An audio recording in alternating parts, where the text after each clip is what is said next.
আপনাদের সকলকে স্বাগত জানাই ট্রেডিং বার্তা চ্যানেলের তরফ থেকে। আজকে কিছু সুইং ট্রেডিং স্টক নিয়ে হাজির হয়েছি। তবে আজকে 2-3টে নয়, আজকে অনেকগুলো স্টক আমি আমার ওয়াচ লিস্টে অ্যাড করেছি।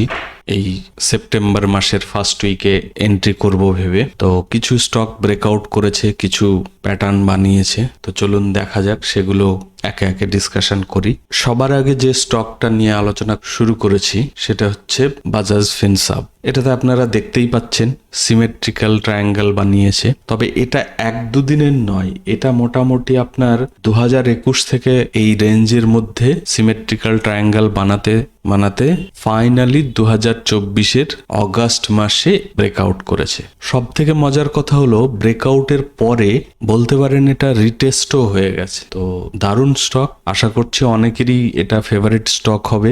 আর বলতে পারেন এই বাজাজ ফিনসার্ভ এর মতোই বাজাজ ফাইন্যান্সেও মোটামুটি একটা এইরকম টাইপের প্যাটার্ন বা ট্রেন্ড লাইন বানিয়েছে ওটাতেও। তো আমার এটা বেশি ভালো লেগেছে, তাই আমি এটা নিয়ে আলোচনা করছি। বাট আপনাদের কাছে যদি বাজাজ ফাইন্যান্সটা বেশি পছন্দের স্টক হয় তো ওটা নিয়েও আপনারা দেখতে পারেন, ওটাতেও এই টাইপের একটা প্যাটার্ন বানিয়েছে। ঠিক আছে, তো এটা নিয়ে বেশি কিছু বলার নেই, প্যাটার্নটা দেখতেই পাইলেন। তো ইমিডিয়েটলি এন্ট্রি করা যেতে পারে। তবে স্টপ লস এই প্যাটার্নের মধ্যেই যদি আবার ঢোকে, যেমন এখন প্রাইস চলছে 1783, আর স্টপ লস মোটামুটি রাখবো এই ক্যান্ডেলের নিচে 1651 এর নিচে। ঠিক আছে, আর এর টার্গেট এখন মোটামুটি ওই 1900 প্লাস 1926-7 এরকম। ঠিক আছে, কারণ হচ্ছে এটাই অল টাইম হাই আছে। তো all time high profit book করে নেব, কারণ এখান থেকে একটা রিট্রেসমেন্ট আসতে পারে। এবার সেটা কতটা বড় রিট্রেসমেন্ট হবে এই মুহূর্তে বলা যাচ্ছে না। তো তারপরে যদি আবার এই লেভেলের উপরে ব্রেকআউট করে নতুন করে আবার এন্ট্রি করে নিলেই হবে। চলুন নেক্সট স্টক দেখে নিই। নেক্সট হচ্ছে ইন্ডিয়া গ্লাইকলস লিমিটেড। এটা তো একটা সুন্দর কনসলিডেশন হওয়ার পরে ব্রেকআউট করে ক্লোজিং দিয়েছে, নিশ্চিন্তে এন্ট্রি করা যেতে পারে। এখন এর কারেন্ট প্রাইস চলছে 1387, আর স্টপ লস আমি রাখবো 1238। দারুণ সুন্দর ভলিউমে এসছে স্টকটাতে, ইজিলি এন্ট্রি করা যেতে পারে। তবে একটা কথা বলবো, নিজেদের অ্যানালিসিস করবেন। হুটহাট করে আমার বলুন বা অন্য কারোর অ্যানালিসিস দেখে এন্ট্রি করে নেবেন না। নিজেরা অ্যানালিসিস করে নিজেদের চার্টে মার্কিং করবেন লেভেলগুলো, দরকার হলে লং পজিশন ড্রয়িং করে রাখবেন।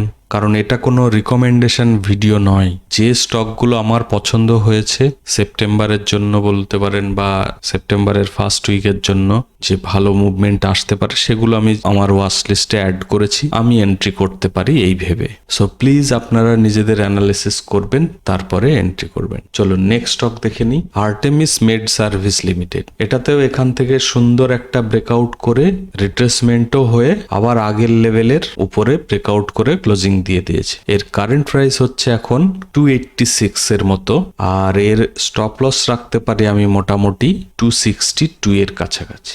এই স্টকটাও দারুণ সুন্দর।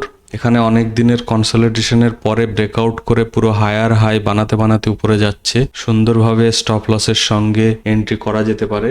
আর এই স্টকগুলোতে কিন্তু আপনাকে এসএল ট্রেল করতে থাকতে হবে। আশা করছি ভালো একটা প্রফিট করা যেতে পারে এই সমস্ত স্টকগুলোতে। চলুন নেক্সট স্টক দেখে নিই। নেক্সট হচ্ছে সুন্দরাম ফাইন্যান্স হোল্ড লিমিটেড। এটাও দেখুন এখানে অনেক দিন ধরে কনসলিডেশন করে ব্রেকআউট করেছে।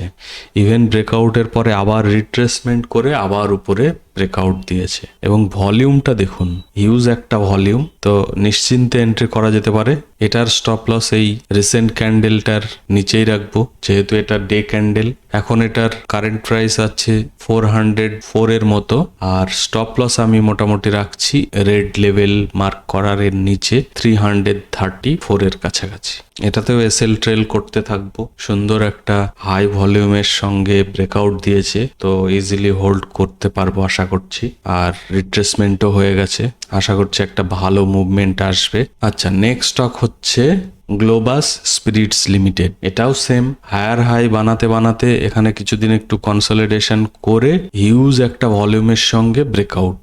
তবে এটাতে রিট্রেসমেন্ট আসতে পারে, তো কুইক এন্ট্রি না করে এটা ওয়াচ লিস্টে অ্যাড করে রাখবেন। রিট্রেসমেন্ট যখন চলে আসবে তারপরে যখন আবার আপ মুভ শুরু করবে তখন একটা এন্ট্রি করে দেখা যেতে পারে।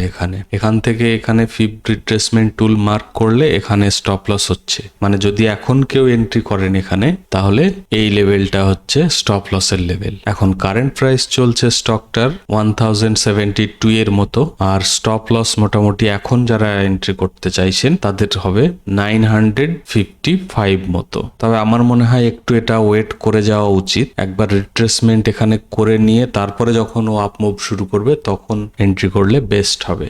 যারা অবশ্য হাই রিস্কি ট্রেডার তারা একটা কাজ করতে পারেন, 50% কোয়ান্টিটি এখন এন্ট্রি করে ওয়েট করলেন, রিট্রেসমেন্টে বাকি কোয়ান্টিটি অ্যাড করে এসএল ট্রেল করতে থাকলেন। আচ্ছা, নেক্সট স্টকে যাওয়ার আগে আপনারা কিন্তু প্লিজ লাইক করতে ভুলবেন না, আর যারা এখনো সাবস্ক্রাইব করেননি প্লিজ সাবস্ক্রাইব করে নেবেন। আপনাদের এই একটা লাইক বা সাবস্ক্রাইবে আমাকে এত খুশি করে যে নেক্সট ভিডিও বানানোর জন্য আমার এনার্জি ডাবল হয়ে যায়। প্লিজ লাইক আর সাবস্ক্রাইব করে দেবেন, ঠিক আছে? তো চলুন নেক্সট স্টকটা দেখে নিই।